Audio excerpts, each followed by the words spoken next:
Delegates. This will be our final update of this fiscal year for WEF.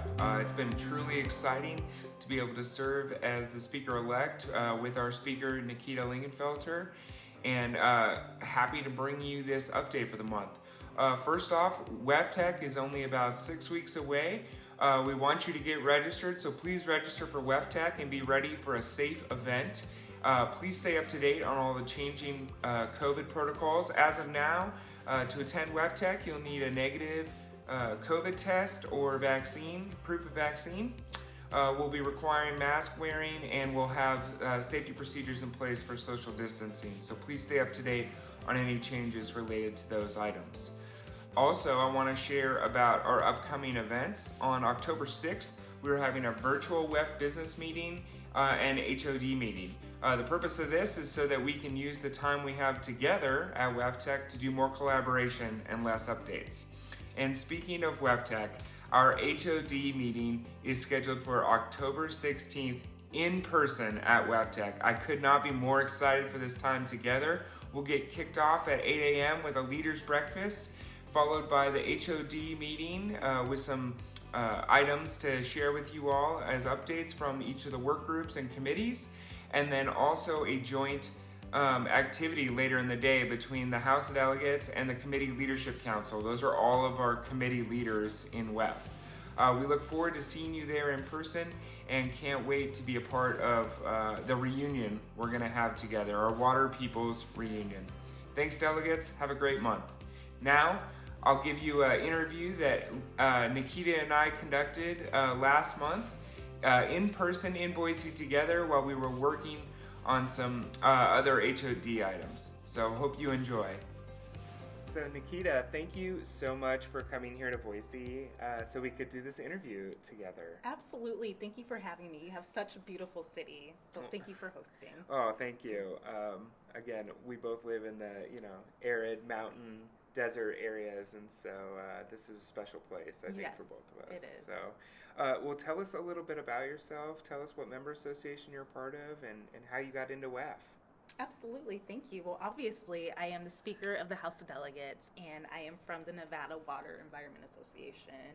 I went through all the chairs there, starting from secretary all the way to past president, and then, of course, delegate. And I've been having a blast. I got into it, honestly, from I think how a lot of people get into it. We were recruited. Someone thought, hey, you should look into this organization. You would be great at it. For me, it was a past supervisor, and he was also a past president of our Water Environment Association.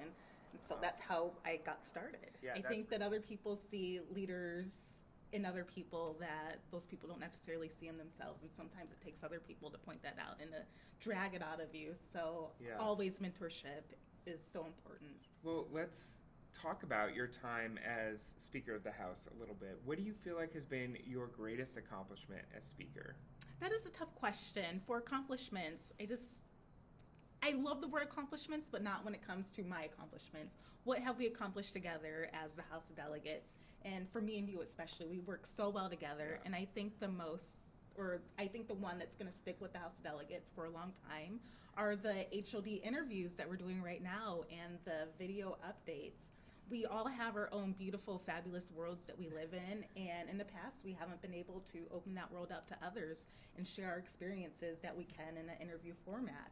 And so having these interviews, it gives us an insight on our fabulous delegates. We have over 100, and getting us to know each other a little better, which when you can walk in someone else's shoes, it opens your eyes that much bigger. Well, and I think that's been one of the best parts about COVID is we've been forced to interact in ways that we haven't done that in the past. And so I've really enjoyed being able to do these interviews. I've really enjoyed being able to get to know more of our delegates and some of the things that inspire them and their passions.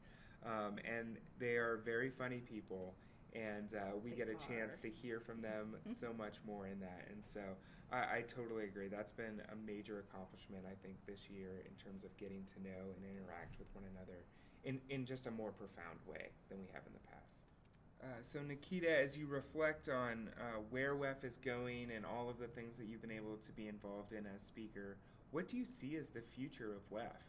WEF has a very bright future, and one of the things that I'm most happy and excited about is what WEF is doing in the industry of water and leading the way to have a more diverse and equitable water experience for those communities that we serve. We want to make sure that our leaders in water are representative of the communities that we serve, and we are making great strides in that inside of WEF, inside of what we're doing with the House of Delegates, our committees, WEF staffing, and to show the water industry that if we can do it, you can do it too, and to help with that, help our member associations.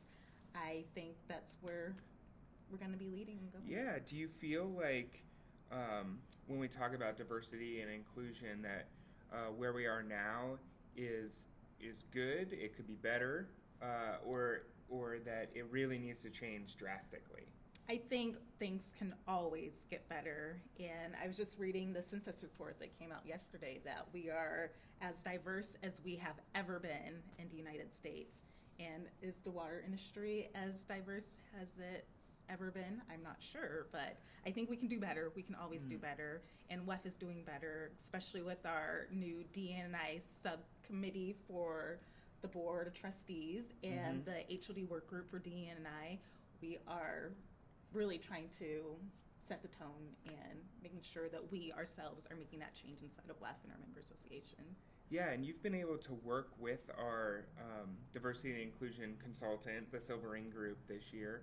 Is there something that you could share with us that has really stood out to you in working with that group on DE&I? Yes, and that is the power of storytelling and telling your story and how stories resonate with people. One of my favorite sayings is that you don't always remember what someone says, but you always remember how they made you feel, and you do that by storytelling. Yeah, Maya Angelou, a great storyteller, said that, in fact. So, just like what you said, how you make people feel really is going to resonate with them, and I'm really grateful that WEF has invested so much time and effort into the DE&I space and helping to improve our organization overall to be a more inclusive and diverse and welcoming place to all people from all backgrounds. Absolutely. So Nikita, as you finish up your year as Speaker of the House of Delegates, what's one thing that you want all delegates to take away from this year? And so I'm going to change that. I don't want it to be something to take away. I want it to be something that you do. And I want you to start participating more and being more out there and being more involved in the House of Delegates, in WEF, and in your member association. I want you to be advocates of water. I want you to be advocates for those underrepresented communities. And I want to make sure that you help Stephen and the rest of the House of Delegates to make sure that all the work that we are doing, it's great work, that it's getting back to your member associations, it's getting back to your delegate at large, it's getting back to your underrepresented group, it's getting back, and we want to make sure that we have that open line of communication, and that we're all working together for a better future. Yeah, that's such a fantastic goal, to remember that we're here to communicate, and we're here to work with one another, and this is a people organization, and so I love that takeaway. Well, it's been a wonderful year serving together with you, and am so grateful for your leadership and all of the ways that you serve all of us as delegates and WEF as our community. So congratulations on a wonderful year, and we're so thankful to continue to see you involved in WEF and in the House of Delegates. Yes, absolutely. Thank you all. I had a fabulous time.